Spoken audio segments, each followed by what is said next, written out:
بسم اللہ الرحمن الرحیم۔ آج میں آپ کو قربانی کے مسائل محل اقامت الواجب کے متعلق عرض کروں گا،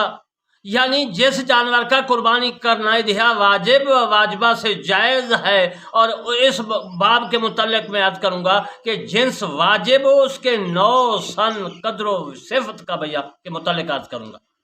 واضح ہو کہ جنس واجب جو ہے میں ہے، چاہیے کہ قربانی کا جانور اونٹ، گائے، غنم یعنی بکری تین جنس سے ہو، اور ہر جنس میں اس کی نو نر مادہ میں جو ہے خصی ہو یا فحل یعنی اپنا نر ہو، نر سے مراد جو ہے آنر ہو، سب داخل ہیں، کیونکہ اس میں جنس ان سب پر اطلاق کیا جاتا ہے۔ اور جو ہے معاذ نو غنم ہے، اور جاموش یعنی بھینس کے بارے میں، بھینس یا بھینسا اس کے متعلق جاموش کہتے ہیں، اس کو عربی میں بھی جاموش کہتے ہیں۔ بہرحال نو بکر ہے، یعنی یہ بھینس اور گائے ایک ہی قسم میں ہے، نو کہتے ہیں قسم کو، ایک ہی قسم میں ہے، یہ عربی کے الفاظ ہے۔ اور قربانی کے جانوروں میں سے کوئی وحشی نہیں جائز، یعنی جنگلی جانور جو ہے وہ قربانی کے لیے جائز نہیں ہے۔ مثال کے طور پر جو ہے ہرن وغیرہ ہے، یہ جائز نہیں ہے۔ بارہ سنگ ہے، یہ وحشی جانور ہے، جنگلی جانور ہے۔ یا وحشی جانور وہ ہوتا ہے جس کو جو پکڑنے جائے اس کو مارے، دہشت ہو اس میں۔ اور اگر کوئی جانور ایک وحشی ہے اور ایک انسی ہے تو عزیزاً محترم، انسی سے پیدا ہو تو مادہ کا اعتبار ہے، بس اگر مادہ پالتو ہو تو بچہ کی قربانی جائز ہوگی، ورنہ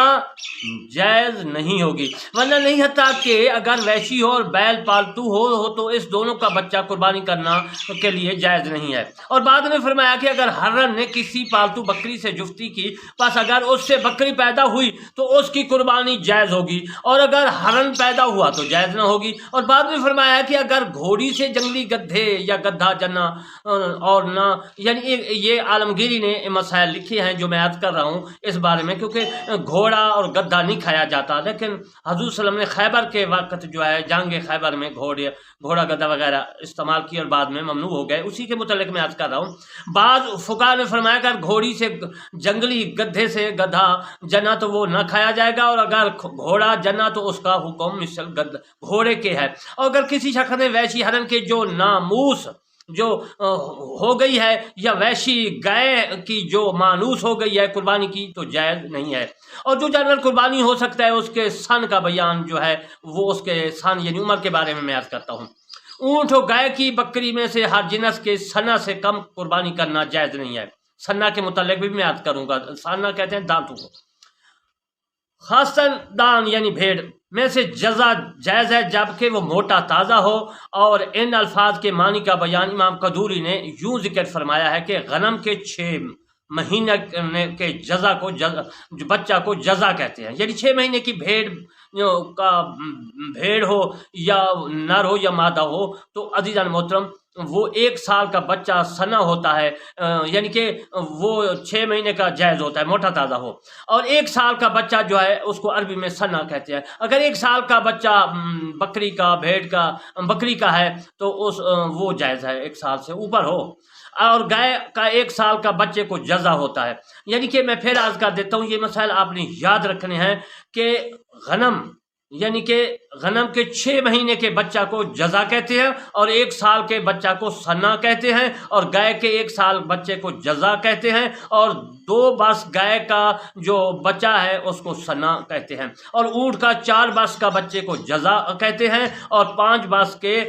بچے کو سنا کہتے ہیں۔ اور ہم نے جو سن مقرر کر کے ہر ایک جنس میں یہ بیان کیا ہے اس سے یہ مراد ہے کہ اس سے کم عمر کا قربانی کرنا جائز نہیں ہے، اور اگر زیادہ عمر کا ہو تو قربانی ہو سکتی ہے، جائز ہے، حتیٰ کہ اگر اس عمر سے کچھ بھی کم جو ہے عمر کا قربانی کیا تو جائز نہیں ہوگا، اور اگر اس سے کچھ کم یا زیادہ عمر کا جو ہے ذبح کیا تو جائز ہے اور بلکہ افضل ہے۔ اور حمل اور جدی عجول فصیل کسی قربانی، یہ جو میں نے عرض کیا ہے ان کی قربانی کرنا جائز نہیں۔ آپ کہیں گے کہ حمل جدی عجول فصیل کس کو کہتے ہیں؟ عزیز المحترم اس کے بارے میں ضرور عرض کروں گا تاکہ جو میرے دوست ہیں وہ سمجھ سکیں۔ حمل بکری کا بچہ، جدی بھیڑ کا بچہ، عجول گائے کا بچہ، اور فصیل اونٹ کے بچے کو کہتے ہیں۔ اب آپ کو سمجھ آ گئی ہوگی۔ عزیز المحترم یہ جائز نہیں ہے، اور مقدار واجب کا بیان یہ ہے، یعنی کہ کتنی مقدار ہونی چاہیے، حصے کتنے ہونے چاہیے، مقدار سے مراد یہ میں عرض کر رہا ہوں۔ بکری اور بھیڑ فقط ایک آدمی کی طرف سے ہے، یعنی یہ نہیں کہ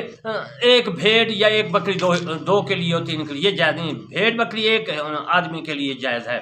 اگرچہ وہ بڑی اور موٹی ہو، ایسی دو بکریوں کے برابر بھی ہو تو ایک کے لیے ہوگی، جس میں سے ہر ایک کی قربانی ہو سکتی ہے۔ اور ایک اونٹ یا ایک گائے کی قربانی 7 آدمی سے زیادہ کی طرف سے نہیں جائز، یعنی 7 حصے اس میں ہونے چاہیے۔ بس 7 آدمی شریک ہوں گے یا کم ہوں تو ان کی طرف سے ہو سکتی ہے، اور یہ عام علماء کا قول ہے۔ اور صفت و واجب یہ ہے کہ عیوب فاحشہ سے سالم ہو، یعنی کہ ایک گائے ہے، ایک بھینس ہے یا بھینسا ہے یا بیل ہے، اس میں 7 حصے ہونے چاہیے، یا ایک آدمی 2 حصے رکھ سکتا ہے، 3 ہاتھ، یعنی 7 ہونے ضروری ہے۔ اور جس کے سینگ نہ ہوں یا سینگ ٹوٹا ہوا، اس کی قربانی بھی جائز ہے۔ ٹوٹے کے متعلق بھی میں یاد کروں گا کتنا ٹوٹا ہوا ہو، یہ مسئلہ قذافی کافی میں لکھا ہے اور عالمگیری میں موجود ہے۔ اور اگر مشاش میں